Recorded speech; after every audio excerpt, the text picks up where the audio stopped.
आज जो स्किन के कैंसर बढ़ते जा रहे हैं, बहुत लोग आश्रम में आते हैं, चर्म कैंसर हो गया, स्किन का कैंसर हो गया, तो उसमें स्किन का कैंसर होने में सबसे बड़ा सहयोगी ये केमिकल वाले पदार्थ जो हम खा भी रहे हैं और साथ में उसको हम शरीर के ऊपर भी प्रयोग करते हैं।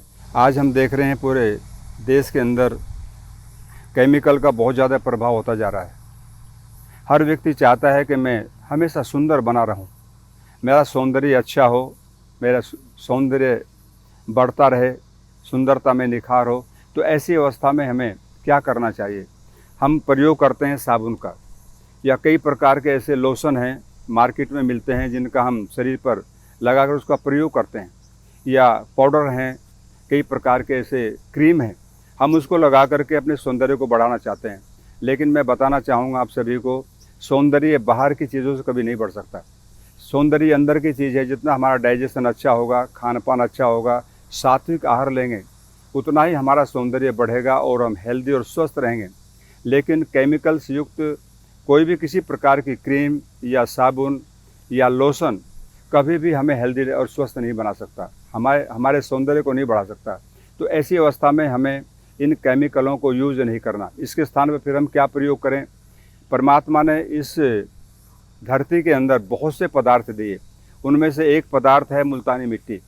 और मुल्तानी मिट्टी बहुत अच्छी चीज़ है, आप मुल्तानी मिट्टी का प्रयोग कर सकते हैं। मुझे अच्छी तरह याद है, हम जब बचपन में गांव में रहते थे तो हमारी दादी मुल्तानी मिट्टी के अंदर सिर धोया करती थी। तो हम पूछा करते, दादी ये क्या चीज़ है?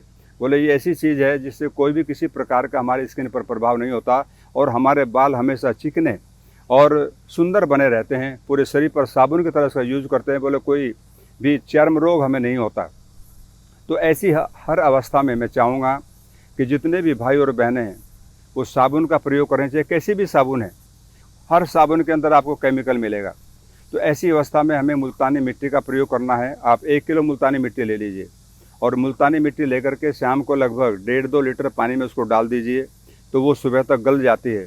और गलने के पश्चात आप उसमें प्रातःकाल 50 ग्राम नीम का तेल डाल दीजिए, और नीम का तेल डाल करके आपको पंचसारी के यहाँ से मिल जाएगा, और उसको हिलाकर बढ़िया तरीके से उसको मथ दीजिए एक बार। अब वो आपकी साबुन तैयार होगी। चाहे कोई भी किसी प्रकार का रोग है, चाहे सोराइसिस है या आपको दाद है या अन्य कोई भी किसी प्रकार की बीमारी है, वो भी आपको नहीं रहेगी। और सबसे बड़ी बात है, prevention is better than cure. हमें ऐसा करना रोग नहीं आए। तो हमें सौंदर्य बढ़ाने के लिए जहाँ हम केमिकल्स युक्त पदार्थों का प्रयोग करें, तो मैं समझता हूँ उसमें सबसे अच्छा है मुल्तानी मिट्टी। और परमात्मा ने इस भूमि के अंदर ही इसको पैदा किया, नेचुरल है। जैसे हमें सेंधा नमक का प्रयोग करते हैं, सेंधा नमक का प्रयोग करना चाहिए, तो ये भी स्किन के ऊपर इसका दुष्प्रभाव नहीं होता। दूसरे जितने भी नमक हैं, सॉल्ट हैं, वो सभी हमारे स्किन को प्रभावित करते हैं। हमने कई बार कई लोगों को देखा, उनका चेहरा काला हो जाता है। बचपन में बहुत सुंदर थे, लेकिन जैसे जैसे वो जवानी की ओर बढ़ते हैं और इन चीज़ों का प्रयोग करते हैं तो उसका फेस काला हो जाता है, वो शीशा देखने में भी दिक्कत होती है।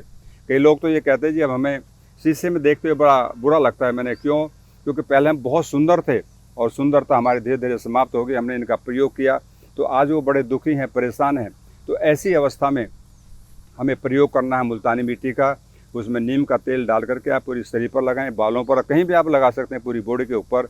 तो मैं समझता हूँ ये साबुन का एक विकल्प है और केमिकल से बचने का उपाय है। हमारा सौंदर्य बहुत अच्छा रहेगा। तो मैं चाहूँगा जो भी भाई बहनें हमारे इस कार्यक्रम को देख रहे हैं, वे सभी इन चीज़ों से बचें और मुल्तानी मिट्टी का प्रयोग करते हुए, वो सस्ती भी है और साथ में उसका हमारे शरीर पर कोई दुष्प्रभाव नहीं होता।